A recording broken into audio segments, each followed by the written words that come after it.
This story begins with a memory of shame. That morning, Iris did not want to go to the auction. Margaret had insisted. An old school friend, well-meaning, curious about everything. "Come, we'll just look around. Maybe we'll find something nice." Iris went, because staying at home would have felt the same. The auction house was in Mayfair.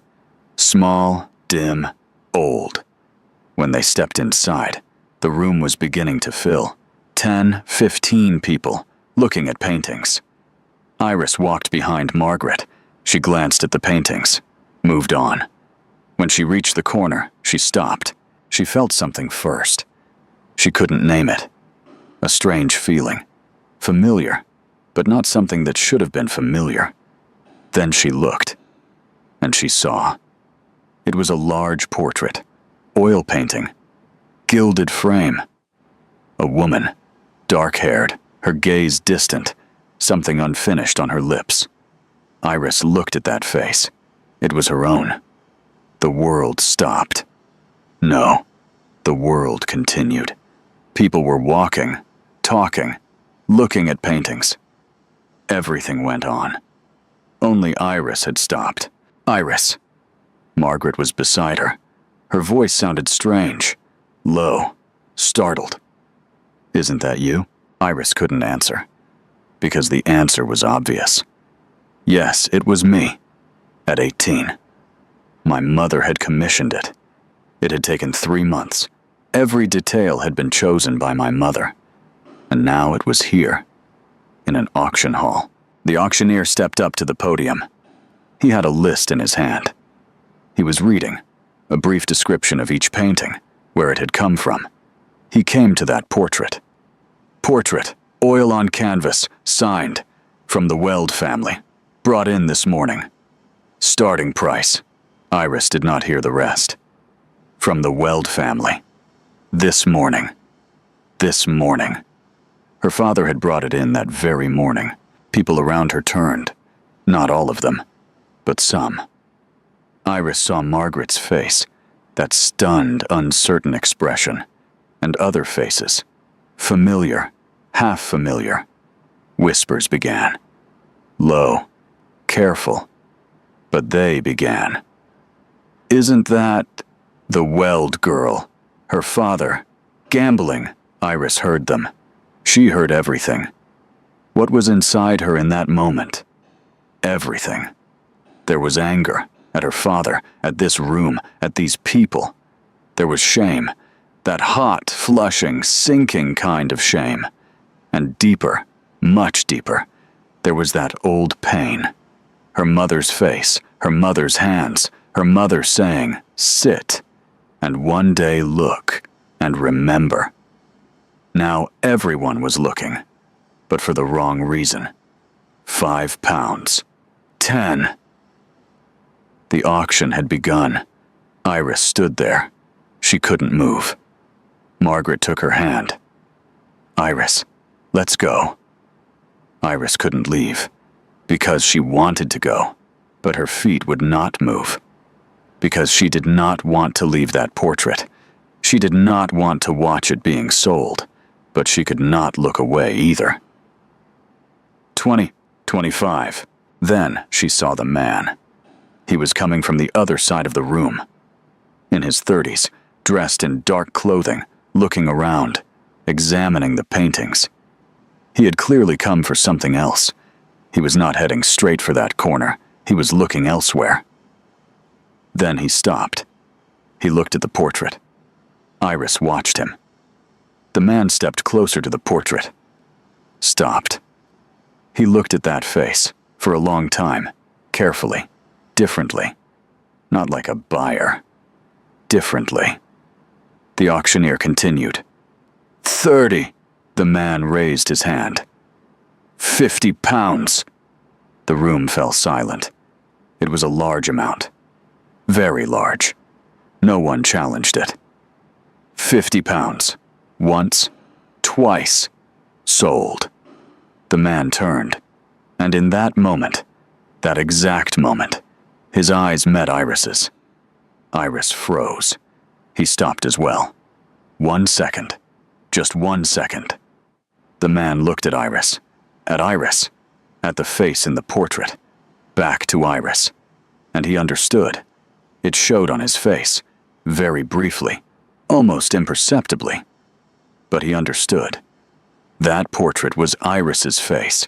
Iris had come there with that face, and now that portrait was in his hands. The man turned away. He went to the auctioneer, paid, took the portrait. He walked toward the door. As he passed, he looked at Iris once more. Iris looked at him. Then he left. The door closed. Iris remained there. Her hands were empty. Around her, people were still whispering. Margaret was beside her, saying something Iris could not hear. She looked at the empty corner, at the place where the portrait had been. Now, there was only a wall. Margaret took her arm. "Let's go. Iris, let's go." This time, her feet moved. They stepped outside. The air was cold. Iris took a deep breath. "Who was that man?" Margaret asked. Iris didn't know, but she would find out. "I don't know," she said. "What will you do?" Iris paused for a second. She remembered those eyes. That single second.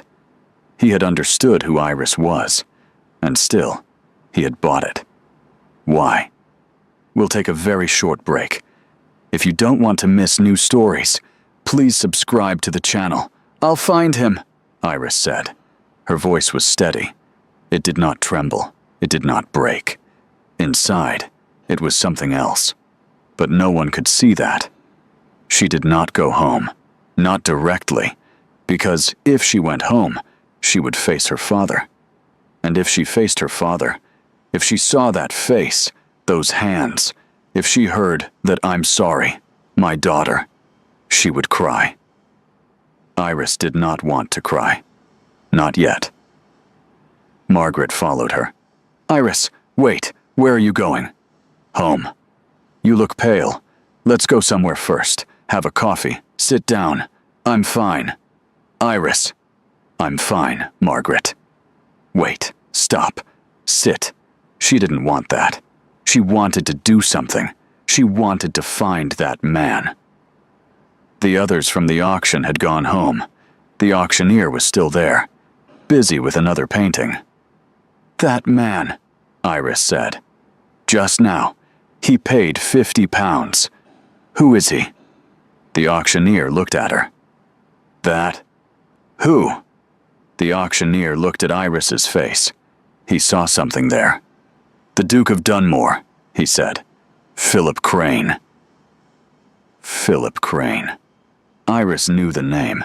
Everyone did. The man who appeared at every gathering in London, known in artistic circles, someone who understood poetry and auctions alike. He had a residence in Belgravia. Iris walked. She walked for 20 minutes. What passed through her during those 20 minutes? Everything. That room. Those whispers. The moment the portrait was sold. The man's hand holding it. That look. The one when he turned as he left. She knocked on the door of the residence. Hard. Once. A servant opened. Young, surprised. "Ma'am, I want to see Duke Crane." "Do you have an appointment?" "No. The Weld family. The matter of the portrait." "Tell him." The servant went inside. Iris waited at the door. Her hands were clenched into fists. She did not notice. The door opened. Philip Crane stepped out. Iris saw him, just as she remembered from the auction hall. Tall, dressed in dark clothing. He was smiling. That ready, social smile. But when he saw Iris, the smile changed. It did not freeze. It simply changed. Became more careful. "The Weld family," he said. "Please, come in." "No." Philip stopped. Iris spoke. "That portrait at the auction was mine." "I know. You know." Iris stepped forward. "You know." And you bought it. In front of everyone. Everyone was watching. Everyone was whispering. The Weld girl. Her father's gambling debts. Look at her. And you stood there, raising your hand, saying 50 pounds. Philip said nothing. It belonged to my mother. Her voice was rising. She wanted to control it, but this time it rose anyway. My mother commissioned it. She died. That portrait is what remains of her. She stopped, continued. Who do you think you are? What right do you have? Does paying money make everything yours? Philip was still silent. Give it to me. Give it to me now. Philip did not speak. He looked at Iris, with those eyes that saw everything, measured everything. And Iris saw something in that gaze. There was no defense, no apology. He was simply listening, truly listening. That made Iris angrier, because if the other person shouted back, it would have been easier. But this man was silent, and that silence was bringing everything inside Iris to the surface. Why aren't you saying anything? She said. Philip waited. Then, because you're right. Iris froze. What? You're right. His voice was steady. It happened in front of everyone at that auction. And you found out there, in that room, among all those people. He paused. That was very bad. I know how it must have felt. Iris could not speak. I'm sorry. Silence. A long, strange, heavy silence. Heavier because it was unexpected. Iris had not expected an apology. She had expected a defense. It was a legal auction. I paid for it. It's mine. That was what she had expected. But an apology had come. And that apology did not stop the storm inside Iris. But it changed something. She breathed. For the first time since that door, she truly breathed. Then Philip continued, but I won't give you the portrait. Iris looked at him. What? I won't give it to you. Plain, clear, without apology. I just apologized. They are two different things. Iris stepped forward. That is my portrait. I know. Then, I know, Miss Iris. Philip turned. He walked inside. Come. Iris stepped in. Because what else could she do? The room was large. Iris did not look around. Philip stopped, looked at the wall. The portrait was there. It had just been hung. Clearly the nail was new, slightly crooked. Philip had seen it and hung it the same day. Iris looked at the portrait, at her own face. Who is the painter? Philip asked. Iris turned. What? The painter who made that portrait. Who is it? Why are you asking? Because he did good work. Philip looked at the portrait. Capturing that expression is difficult. Which expression? Philip turned, looked at Iris. The anger, and the sadness beneath it. He paused. Most painters choose one. You rarely see both at the same time. Iris said nothing. Philip continued. I had gone to the auction that morning for another painting.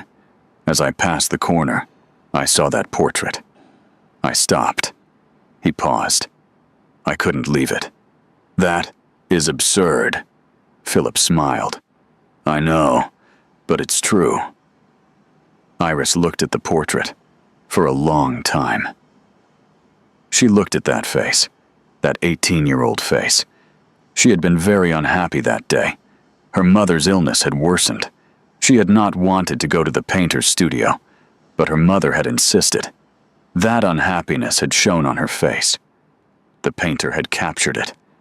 And this man, this stranger, had seen that face in the auction hall and had not been able to let it go.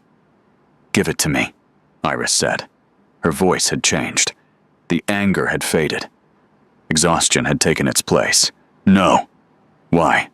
Philip looked at the portrait. Because the painter captured something. He turned, and I can't let it go. Silence. Iris almost spoke. It rose to her lips. This is absurd. This is childish. But she didn't. Because she was tired. Because she had been on her feet since that morning. Because the energy she had spent shouting in that hall was gone. She turned, walked to the door. She did not slam it. She closed it. Slowly, quietly, because she had no strength left. She stood outside. The cold air hit her face.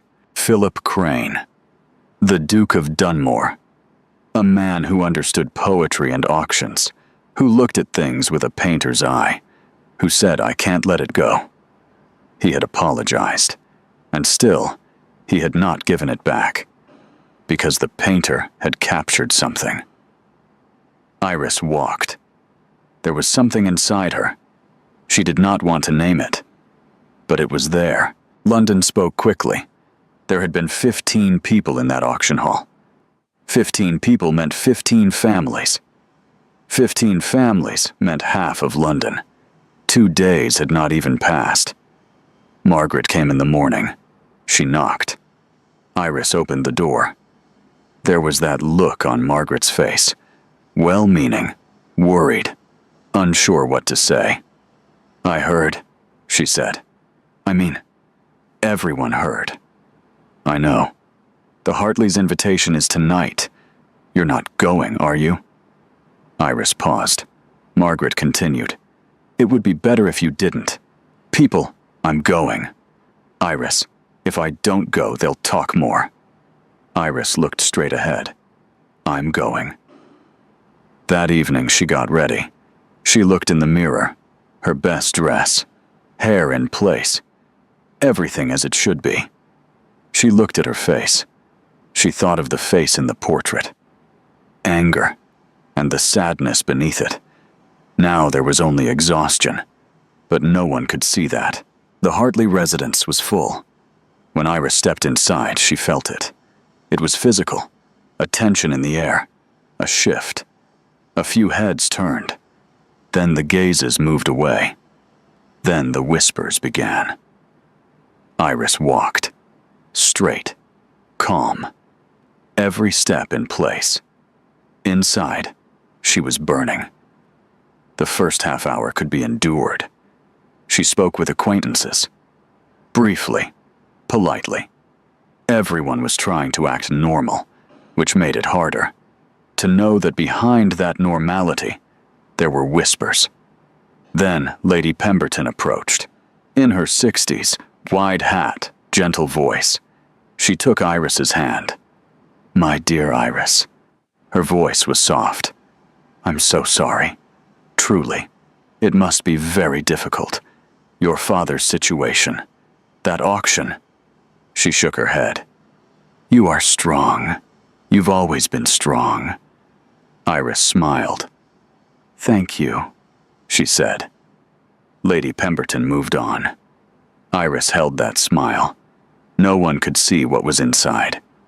Because pity, that sweet, soft, "I'm so sorry, my dear" kind of pity, was harder than anger. You could resist anger. Resisting pity was something else, because pity meant you are weak. Politely, gently, elegantly, but it meant it. Iris was not weak, but right now, she could not prove that to anyone. On the other side of the room, there was a group of men. Philip was there. Iris had not seen him before. Now she did. 2 or 3 others stood with him. They were talking. Then one of them, older, laughing, wine glass in hand, turned to Philip. "You bought that portrait, didn't you?" he said with a laugh. "The Weld girl's portrait, at the auction." The others laughed too. "Why did you buy it? What use is it to you?" It was a joke, but it wasn't.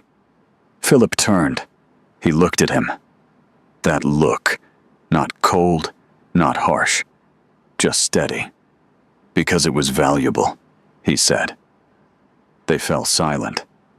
Philip said nothing more. He took his glass, turned away. Iris had heard it. She had not seen it. There were people between them. But she had heard it. Because it was valuable. 4 words. Simple. Short. But those 4 words were different from every "I'm so sorry, my dear," in that room. As the evening went on, the room began to thin. Iris had stepped aside into a corner. She was tired. She wanted to go home. She would wait 5 more minutes. "Are you all right?" She turned. Philip was there. This was not social. There was no ready smile. He was simply standing there, simply asking. "I'm fine," Iris said. "A lie." Iris froze. No one said that. A lie. Plain, unquestioned. No one responded to, "Are you all right?" with lie. They would move on, or speak, or say something else. This man said lie. "How?" she began. "I counted 15 smiles from you tonight," Philip said. "Not one of them reached your eyes." Iris could not speak. "And when Lady Pemberton offered her condolences, you swallowed." Very quickly, no one noticed. He paused. "I did." Silence. Iris felt something inside. Discomfort. Or something else. This man had been watching her. Counting. 15 smiles. "Why are you counting?" she said. Philip looked at her. "A habit. Sometimes I look at people the way I look at paintings. I am not a painting." "I know." He paused. "You're more difficult." Iris was about to respond. She stopped. In the far corner of the room, there was a man. Unfamiliar. Broad-shouldered. Short. He was looking at Iris. But not like the man at the auction. In another way. Something tightened inside Iris. She knew that look. The man approached. Iris glanced around. People were there. Talking. No one was looking at them. The man came close. Too close. He spoke in a low voice. "Miss Weld." His voice was pleasant. That made it worse. "Give my regards to your father. The money should be ready next week. We're looking forward to it." Iris froze. Here, at this gathering, among these people. "Do you understand?" the man said. "She does." Philip's voice. The man turned. Philip was there. Iris had not heard him approach. Philip looked at the man. That steady, calm look. "I know this lady," he said. His voice was low. No one else could hear. "And this conversation is over." The man looked at Philip, from head to toe. Philip looked back. Not upward, not downward. Level. Equal. A second passed. The man turned. Walked away. Left. Philip turned to Iris. Iris looked at him. There were 2 things inside her. Exactly 2. The first was gratitude. Genuine, real, undeniable. The second was anger. Just as real, just as undeniable. He had seen. He had seen everything, in front of everyone. And now he would know. And tomorrow he would tell someone else. And the day after, everyone would know. She had neither, because they could not come out at the same time. Philip waited. Iris looked at him. "Thank you," she said. Her voice was flat. Cold. Philip inclined his head. "You're welcome." Iris turned. She was about to leave. "Miss Iris." She stopped. Did not turn. "If that man comes again..." Philip paused. "Tell me." Iris waited for a second. "I won't," she said. And she left. Outside, the cold air hit her face. Her carriage was waiting. She got in. As she left, she looked out the window. People were leaving the house. Laughing, talking, living that soft, polished society life. Inside, Iris still carried those two feelings: gratitude and anger. Which one was heavier? She didn't know. But that man, the one who said I counted 15 smiles, the one who said lie, the one who looked at that man without flinching. She could not get him out of her mind. By the time she arrived home, it was late. She opened the door. It was dark inside, a single candle burning from the kitchen. Iris took off her coat, hung it. She did not want to go to the kitchen, but she went. Her father was there, sitting at the table, a cup of tea in front of him, gone cold. His hands on the table, unmoving, his head slightly bowed. When he saw Iris, he tried to stand. "Sit," Iris said. He sat. Iris did not go to the table. She stood by the door. Still holding her shawl, she had not taken it off. She had not noticed. She waited. Her father had to speak. Iris had nothing to say, or she had too much, but she could not begin. She would listen first. George spoke, slowly, trembling. "That night," he said, "the men came to the door. There were 3 of them." He paused, clasped his hands. "They asked for money. All of it. That night." Iris listened.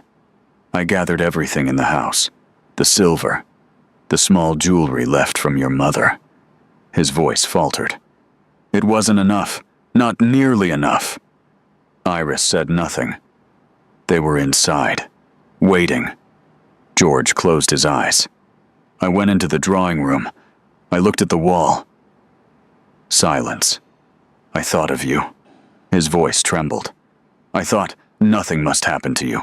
If those men stayed, if they waited until morning, you would come home. And those men..." Something tightened inside Iris. "I took the portrait." The room was silent. George continued. "I took it. I gave it to them." His hands were shaking. They agreed. They left. Iris was still standing at the door, still holding her shawl. George lifted his head, looked at Iris. Those eyes. Tired, broken, ashamed. "I'm sorry," he said. "I know it's not enough. I know." He stopped. His throat tightened. Iris waited. "May your mother forgive me." The words came. 4 words. "May your mother forgive me." Something happened inside Iris. Suddenly. Unexpectedly. Because her mother would not forgive him. Iris knew that. She knew her mother. That strict, proud woman who had said no one touches the portrait I commissioned. She had spent 3 months on it. Chosen every detail. Told the painter, "Capture everything in my daughter's face. Not the good day. The truth." The painter had captured it. And now that portrait was on someone else's wall. Her mother would not forgive him. Iris's eyes filled with tears. She did not want that. She tried to hold them back. But that sentence, that "may your mother forgive me," had broken something. The thing she had been holding together for 2 days. The auction hall came back to her. That empty corner. Seeing her own face. The whispers. Philip Crane. Because it was valuable. "Lady Pemberton, I'm so sorry, my dear. That man. The money should be ready next week." And her father. In the kitchen. With his cold tea. "May your mother forgive me," she cried. Not quietly. Not in that controlled way. The kind she never let anyone see. She truly cried. Her shawl slipped from her hands. She covered her face. George stood up. Slowly, like an old man rising. Every movement was heavy. He went to his daughter. Stopped. Then he held her. Iris leaned into her father. When had that last happened? At her mother's funeral? Before that? She could not remember. Her father was trembling. Or perhaps Iris was trembling. Perhaps both of them were. The kitchen was silent. The candle flickered. They stayed like that for a long time. Iris cried. Her father held her. There was nothing else. No apology. No explanation. No words. Only that moment. Then, slowly it passed. She took a breath. Once. Twice. She stepped away from her father. Wiped her eyes. George looked at her. With those broken eyes. "I will stop," he said. His voice was hoarse. "The gambling. I'll stop." Iris looked at him. How many times had he said that? How many times had he promised? And how many times had he started again? "I know," Iris said. She did not believe him. But she said it. Because he was her father, morning came. Iris had not slept. She had sat at the table, waiting until the candle burned out, then lit another one. Her father had gone to his room. Iris had sent him, told him to sleep. He had gone. He had slept. Iris had been left alone. And she had thought. 2 days. What had happened in 2 days? The auction. Philip Crane. The storm at the door. The party. That man. And now her father. Iris felt something inside her. New. Clear. Something that had never been this clear before. She could not carry it anymore. Not alone. That weight, her father, the debt, the danger, all of it, was too much. She had carried it for years. She knew how she had carried it. But now something had changed. What had changed? She did not fully know. But in the candlelight, in those early morning hours, sitting there alone, Philip Crane's face came to mind. I counted 15 smiles. A lie. Because it was valuable. Iris closed her eyes. This man had watched her, seen her, and said it plainly, without dressing it up. No one had ever done that. She rose, washed her face with cold water, held her face under it for a long time. Then she looked in the mirror. That face. It was not the face in the portrait anymore. It was more tired, heavier. But it was still standing. Iris made a decision inside herself. She did not name that decision, but she made it. That morning, Philip rose early. There was a name in his mind. From one of London's darker circles, the employer of the man who had cornered Iris at that gathering. Philip knew who he was. He had been in London for years. He knew those names. But he had never had business with such people before. Now he did. He found him in one of those clubs, before noon. At a corner table, alone, reading a newspaper. Philip sat down across from him. The man lowered the paper, looked at him. Surprise showed, only for a second. The Duke of Dunmore did not come to places like this. "The Weld debt," Philip said. "Let's talk." They talked. Philip spoke plainly. He did not dress it up, did not prolong it. He wanted a 1-year delay. In return, he would pay part of the debt in advance, out of his own pocket.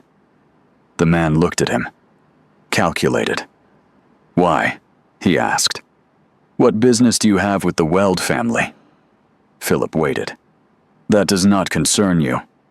The man laughed. "All right." They came to an agreement. That same day, word reached Iris. A small note from the man's employer. Brief, formal. "The Weld debt has been postponed for 1 year. For now, there is no need to meet." Iris read the note. Once, twice. Set it on the table.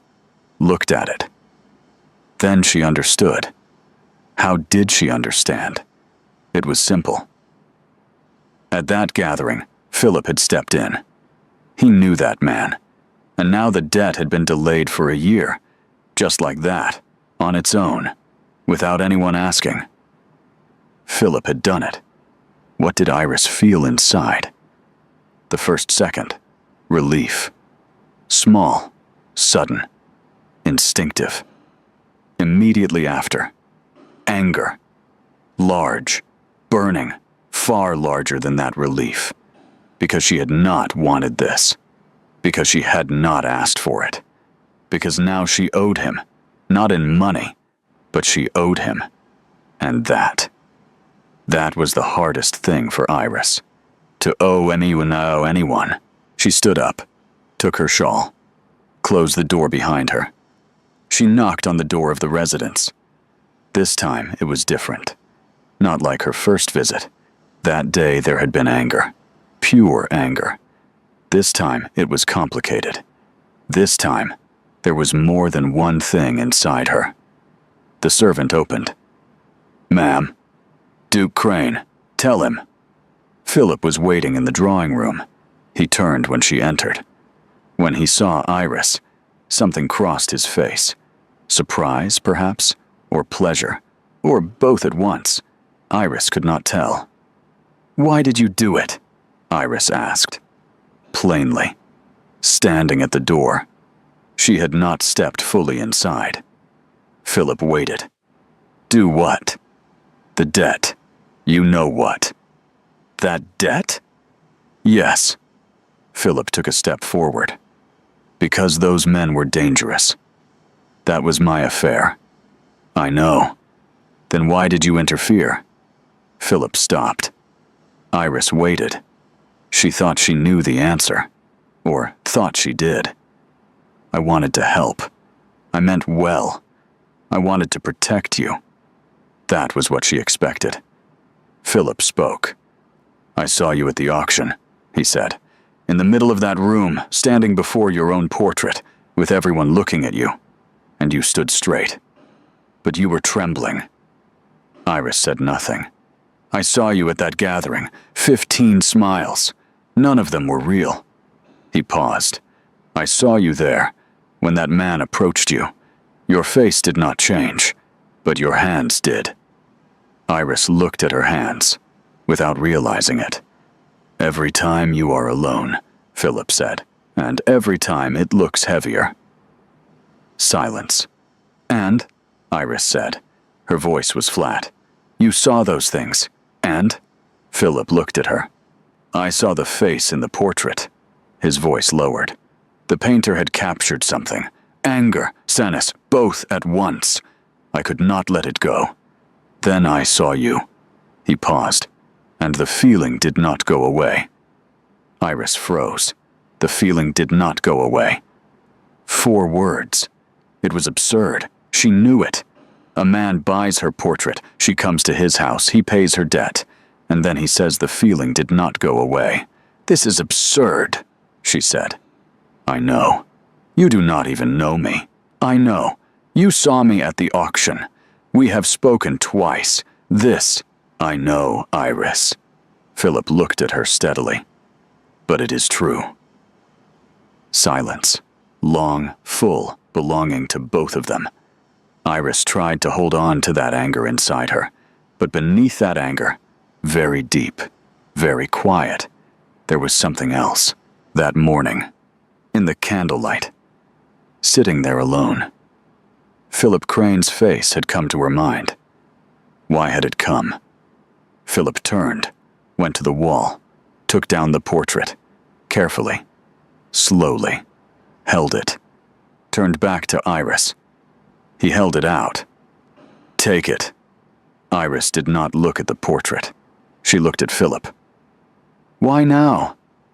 Philip waited for a second. "Because only the wrong reason remained for keeping it." "What does that mean?" Philip looked at her, that steady look, the one that hid nothing. "At first, I was keeping that portrait," he said, "because I could not let it go. I could not let go of that face. Then I saw you, and I kept holding on to it. But this time for another reason."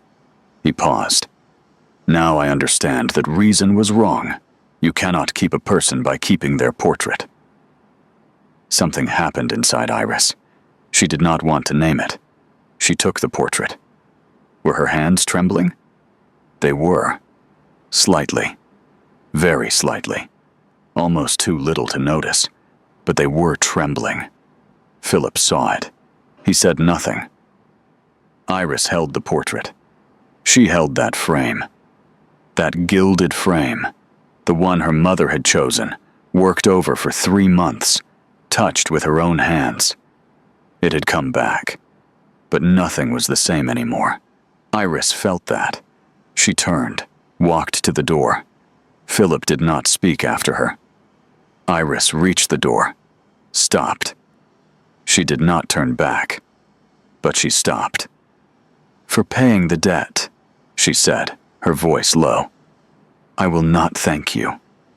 Silence. "I know," said Philip. "But," Iris said, "I will not say anything cruel either." She opened the door, left. She stood in the street, holding the portrait, with both hands. That feeling inside her, the one she did not want to name, was larger this time, clearer, more dangerous.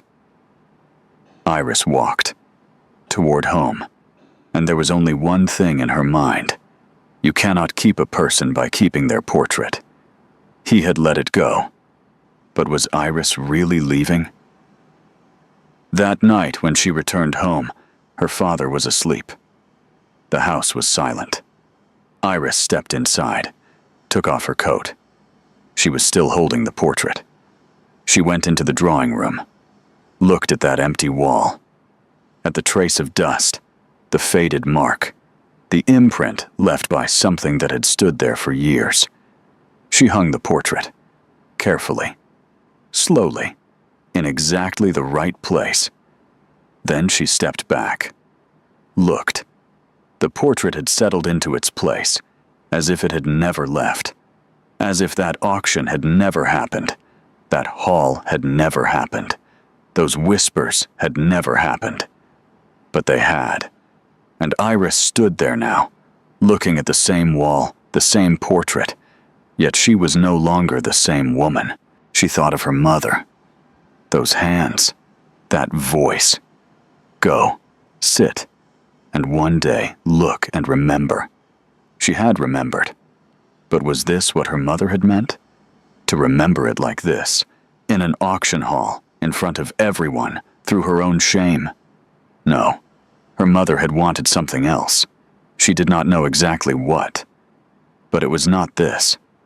She thought of her father, that man in the kitchen, trembling, crying, saying, "May your mother forgive me." He was a good man, a weak man, both at once. Iris loved him. She always had. But she could no longer carry him alone. She thought of Philip, at the auction, at the gathering, in the street, everywhere, and yet never forcing, never pressing. I counted 15 smiles. A lie.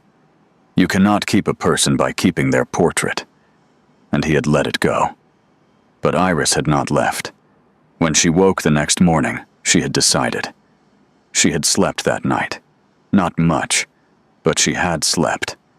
And when she opened her eyes in the morning, the decision was there. Clear, quiet, questionable. She rose, washed her face, went downstairs. Her father was not yet awake. Iris took her shawl, closed the door behind her. She knocked on the door of Philip's residence. It was early morning. The servant opened, surprised. Of course, surprised.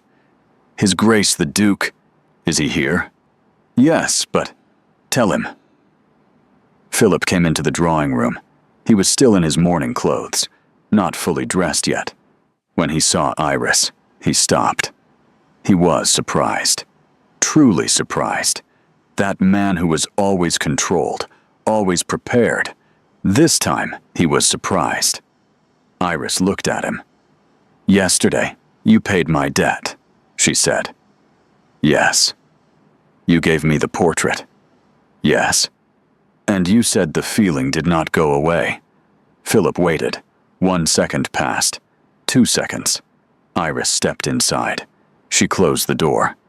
"Then let's talk," she said. They talked. This time, it was different. The first time Iris had shouted. The second time she had been angry. The third time she had refused to thank him. But this time, this morning, Iris spoke, truly spoke, about her mother, about what the portrait meant, about her father, a good man, a weak man, a man she loved, about the years, about carrying it all, and about that decision. I cannot carry it alone anymore. Philip listened. He did not interrupt. He did not guide. He simply listened. And as Iris spoke, she realized something.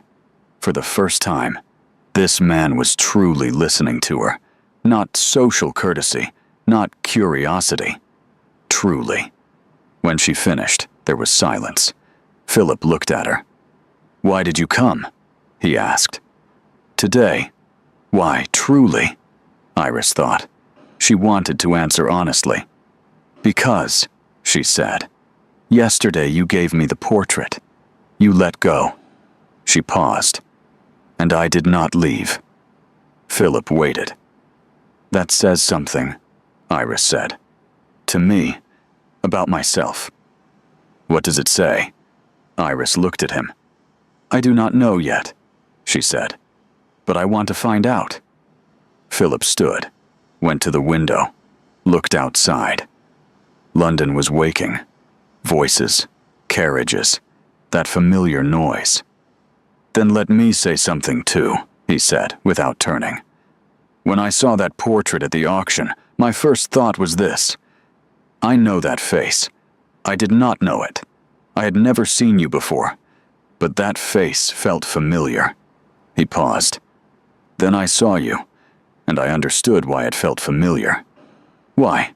Philip turned. "Because I know what is in that face too." He looked at her. Carrying things alone, letting no one see. Smiling and moving on. Iris froze. That was not something she had expected. "You too?" she said. "Me too." Brief. Plain. For different reasons, but the same feeling. Silence. Long. Full. And this time full in a different way. They were no longer strangers.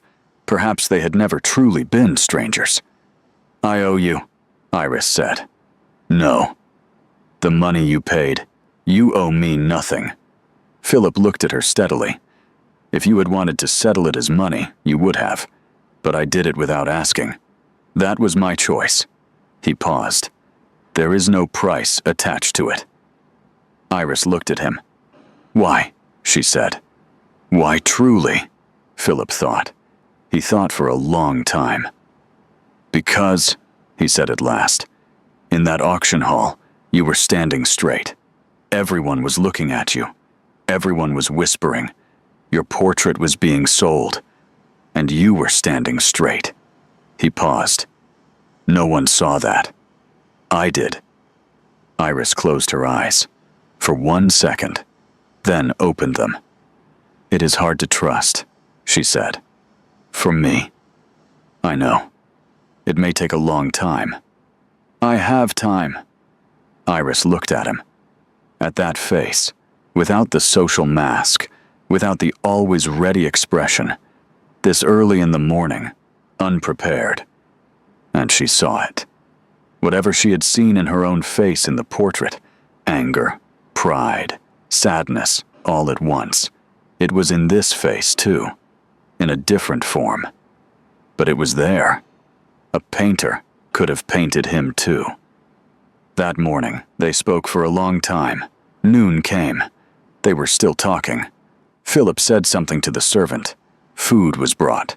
Simple food. Iris looked at the table, then at Philip. "You did not plan this," she said. "No." "Then why?" "Because I did not want you to leave." Philip looked at her steadily. "And you did not tell me to ask you to stay." Iris said nothing, but that small smile came. That almost imperceptible smile, the one that belonged only to her. This time, it reached her eyes. Philip saw it. When he had counted 15 of them, none of them had. The matter of her father was not solved. Not in 1 year, not in 2. Addiction did not end that way. George had good days. He had bad days. He made promises. Sometimes he kept them. Sometimes he did not. And Iris carried it, each time. But she was no longer carrying it alone. Philip was there. Philip, who was there without asking, who stayed without pressing, who said, "I have time." On a bad day, Iris spoke. Philip listened. Sometimes. That was enough. At the end of that year, the portrait was moved to Dunmore House, at Iris's request. Philip had been surprised. Here. Iris looked at the portrait. That portrait carried too much in that house. Let it come here. Let it be lighter. Philip said nothing. But his eyes did. They hung it on the wall opposite the staircase, where it would be the first thing one saw on entering. That day, Iris stood before the portrait for a long time. She looked at the face of her 18-year-old self. She thought of her mother. Go, sit, and one day look and remember. She had looked. She had remembered. Philip came to stand beside her. The two of them looked at the portrait, silently, for a long time. Then Philip spoke. "Do you know why I stopped at that auction?" Iris looked at him. "Why?" "Because that face held everything." Philip looked at the portrait. Anger, pride, sadness, all at once. The painter had captured it. He paused. I could not let it go. Iris looked at the portrait. "I was very unhappy that day," she said. Philip turned, not to the portrait, to her, to the face she had now, the face the years had shaped, changed, strengthened. "I know," he said, "and yet it was still beautiful." Iris said nothing. That small smile came again, that almost imperceptible smile, the one that was hers, the one that reached her eyes. Philip saw it. He always did. They were married, at the end of that year. Small, quiet, only with real people there. George was there. It was one of his good days. Iris wore white. Philip looked at her. More beautiful than the face in the portrait, he thought. He did not say it. He did not need to. Iris saw it. Years passed. Dunmore House changed. By Iris's hand, books came. Flowers came. Voices came. Philip looked one day and thought, "This house is alive now." Iris looked and thought, "This house is mine now." Both of them were right. One evening, Philip was sitting in his study. Iris came in, 2 glasses in her hand. "What are you reading?" she asked. Philip closed the book. "Poetry." "Which one?" "Not your favorite poet." Iris laughed. "I do not like all of them anyway." "I know." Philip took his glass. "But when you argue about them, they become better." Iris sat down, beside him. "Nonsense," she said. "I know." Philip looked at her. "But it is true." One day, George came to visit. It was one of his good days. He sat with Philip. They talked. 2 men from very different worlds, but they had one thing in common. Iris. At one point, George looked at Philip. "Is my daughter happy?" he asked. Philip thought. "I ask her," he said. "I ask her every day." George laughed. "That is enough." The final scene, late one evening. The house was quiet. Iris and Philip were passing through the drawing room. The portrait was there, opposite the staircase. They passed it every day. That night, both of them stopped.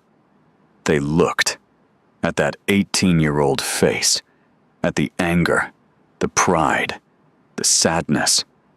Philip turned to Iris. He was looking, not at the portrait, but at her, at the face she had now.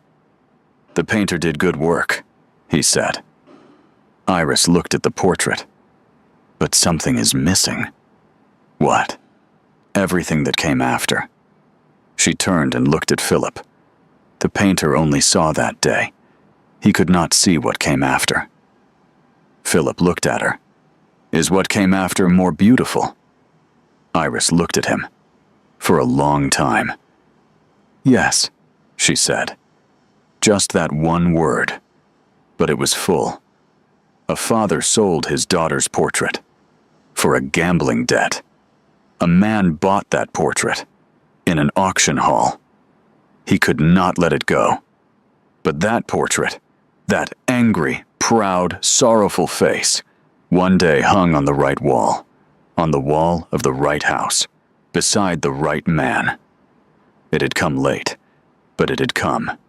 And that was enough. Thank you for listening all the way to the end. Let me know in the comments which city you're watching from, and share your thoughts about the story. I read every single one.